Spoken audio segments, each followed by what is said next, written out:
to this now. President Cyril Ramaphosa had some harsh words for both MPs and former President FW de Klerk in his Sona reply. That's the debate that took place yesterday. Let's get some analysis on Ramaphosa's response, and I'm joined by politics professor Patrick Bond. He is from the University of the Western Cape. Prof, thank you very much for your time. We won't belabor the issues around the president wrapping over the knuckles the MPs over the GBV comments or the use of GBV as some kind of weapon against each other. Let's talk about some of the issues that are pressing for the country. You are particularly interested in the imports issue, particularly the protection of our local steel industry. What's going on there? Well, Ali, this is correct. While domestic violence is so critical, the distraction that we saw parliamentarians abusing that concept means we should maybe put more attention to what Cyril Ramaphosa said in Sona, which I think will be something in the Treasury's budget next Thursday. That is, can the economy be protected, and where are especially big project investments going to go?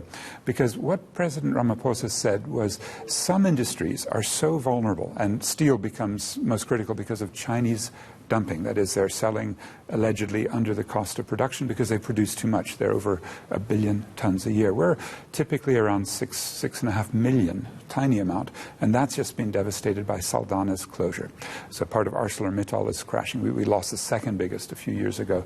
That was Everest Highveld. What it means is, can you put protective barriers to make sure that that steel is being produced here and then is used here for the products of, let's say, infrastructure that we are currently missing? We have a huge infrastructure gap in basic needs. And here's where the contestation next week will be. Will money be going to mega projects or to meeting basic needs? Well, there is this big infrastructure drive or investment in infrastructure drive. Are you saying that that isn't being paid much attention to? Yes, unfortunately, huge amounts of money go there, but we don't really think about where infrastructure goes. We don't ask who wins and loses. The single biggest project, about 800 billion, is to export coal from the Waterberg on new rail lines to Richards Bay. That's Transnet. That's why we had those big locomotive expenditures. But it turns out, A, for climate change, catastrophic, and B, very corrupt, and C, overpriced for very little jobs and local economic benefit. It's basically coal companies digging out this very dangerous mineral, sending it abroad. Second biggest, the Durban port, which President Ramaphosa said would be expanded, but lots of contestation in South Durban.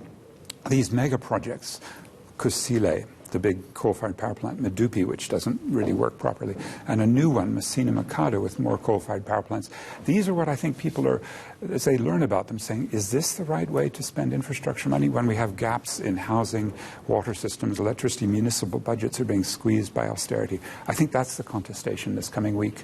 And talking about contestation, Prof, you can't ignore the mass action that is planned by AMCU alongside the new federation, SAFTU, and it's all about these austerity measures that are going to impact hugely on workers. Yes, that's right. I think if it works for these two big union federations, so SAFTU, South African Federation of Trade Unions, including the metal workers, the biggest single union, for the first time really working with the Association of Mine Workers and Construction Union. And as I understand it, they are calling for a broad united front of civil society, which includes shack dwellers and social movements and various kinds of forces.